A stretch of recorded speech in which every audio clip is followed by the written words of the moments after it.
വയനാട് ദുരിതാശ്വാസ ഫണ്ട് തിരിമറി ചോദ്യം ചെയ്തതിന് വ്യാപാരി വ്യവസായി ഏകോപന സമിതി നേതാക്കളെ പുറത്താക്കിയ നടപടി എറണാകുളം സിവിൽ കോടതി സ്റ്റേ ചെയ്തു. നോട്ടീസ് നൽകാതെ ഭാരവാഹികളെ പുറത്താക്കാൻ പ്രസിഡന്റിന് അധികാരമില്ലെന്ന് വ്യക്തമാക്കിയ കോടതി സംഘടനയിലെ കരിനിയമങ്ങൾ റദ്ദാക്കിയതായും സംസ്ഥാന കൗൺസിൽ അംഗമായിരുന്ന എസ് കമറുദ്ദീൻ വാർത്താസമ്മേളനത്തിൽ പറഞ്ഞു.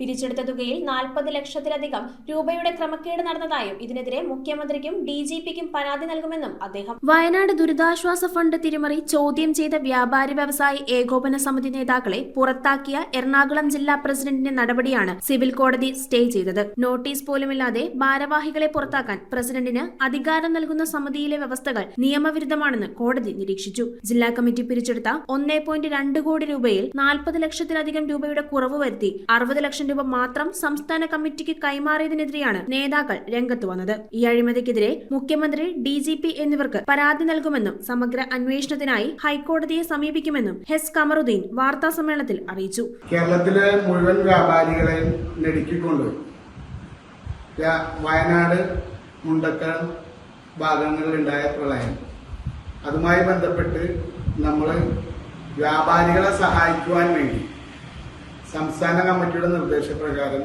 ഒരു ഫണ്ട് ശേഖരണം നടത്തിയത്. ആ ഫണ്ട് ശേഖരണത്തിൽ എറണാകുളം ജില്ലാ കമ്മിറ്റി 1.2 ലക്ഷം രൂപയോളം പിരിച്ചെടുക്കുകയും അത് യഥാസമയം സംസ്ഥാന കമ്മിറ്റിക്ക് കൊടുക്കാതിരിക്കുകയും ചെയ്തതിന്റെ ഭാഗമായി സെപ്റ്റംബർ മാസത്തിൽ നടന്ന ജില്ലാ കമ്മിറ്റി ചോദ്യം ചെയ്തതാണ് നമ്മൾ ചെയ്തത് തെറ്റ്. അതടക്കം കോടതിയെ ബോധിപ്പിച്ചിട്ടുണ്ട്.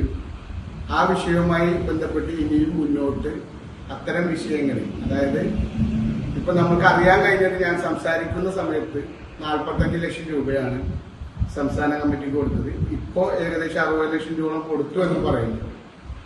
ബാക്കി തുക അത് വകമാറ്റി ചെലവഴിക്കുകയും പ്രസിഡന്റിന്റെ, എറണാകുളം ജില്ലാ പ്രസിഡന്റ് PC ജേക്കബിന്റെ പേരിൽ ഉള്ള ആളുകളുടെ, ബിനാമികളുടെ ഫണ്ട് ഒക്കെ തിരിച്ചു കൊടുക്കുകയാണ് ഇത് ചെയ്തത്. അത്തരം ആരോപണങ്ങളാണ് നമ്മൾ പറഞ്ഞിരിക്കുന്നത്. News bureau, Kochi.